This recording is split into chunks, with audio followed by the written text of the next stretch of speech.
Hello, Sagittarius. Reading po ito for Sagittarius. So, if ever maka-resonate and reminder, hindi sa lahat makaka-resonate. So, if ever, paki-like na lang po.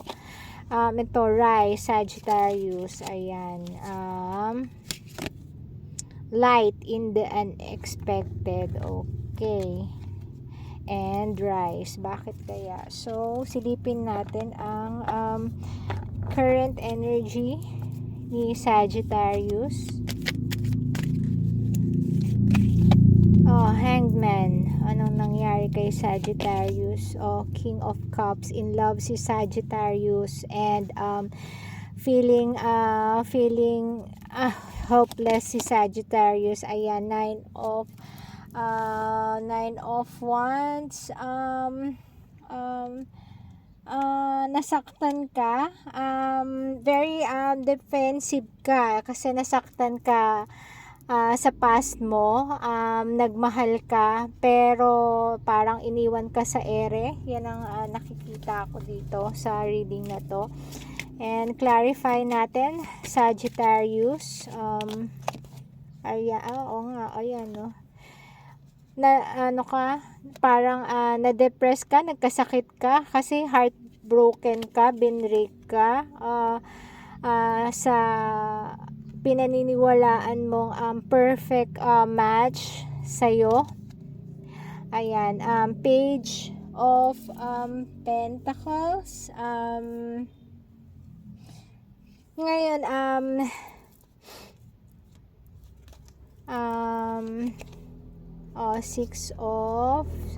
Six of Wands, Victory. Ace of Swords. Ayan, Ace of Swords. Ayan, meron kang beginning dito. Ino-offeran ka ng universe at magkakaroon ka ng bagong opportunity. Bibigyan ka ng chance ng universe na mabago mo kasi parang napag-iwanan ka na ng panahon dahil dito na na parang iniwan ka nga sa area, yun ang pakiramdam mo, pero binibigyan ka ng second chance ng universe. Kaya ito sabi niya, rise, tumayo ka daw, and there's a light in the unexpected. So wag mo isipin na wala na to, na wala nang mangyayari sa'yo, na end of the world na yun ang pakiramdam mo. Wag mo daw pong isipin yun, Sagittarius, kasi binibigyan ka ng chance and merong success sa pangalawang chance mo etong darating. So tumayo ka na kung ikaw ay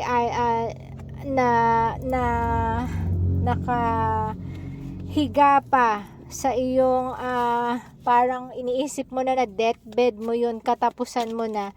So tumayo ka daw and meron light sa mga hindi natin inaasahan. Okay po, Sag? So eto, ayan, Death. Final message. Kung merong death daw, merong end, merong beginning. Yan ang pinapakita sa'yo, yung message na to para sa'yo. And High Priestess, so meron kang intuition.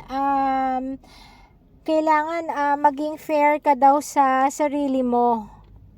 Huwag mong i-down ang sarili mo kasi binibigyan ka na ng universe ng chance na tumayo. Eto, tinatapos na niya itong cycle na to, yung paghihirap mo, and may promise na may maganda kang bukas, pero tumayo ka at maging fair ka sa sarili mo, Sagittarius. So ayun muna po, Sagittarius. If ever na makaresonate ito sa iyo, pwedeng balikan itong video and paki po. And maraming salamat po sa lahat ng mga bagong subscribers.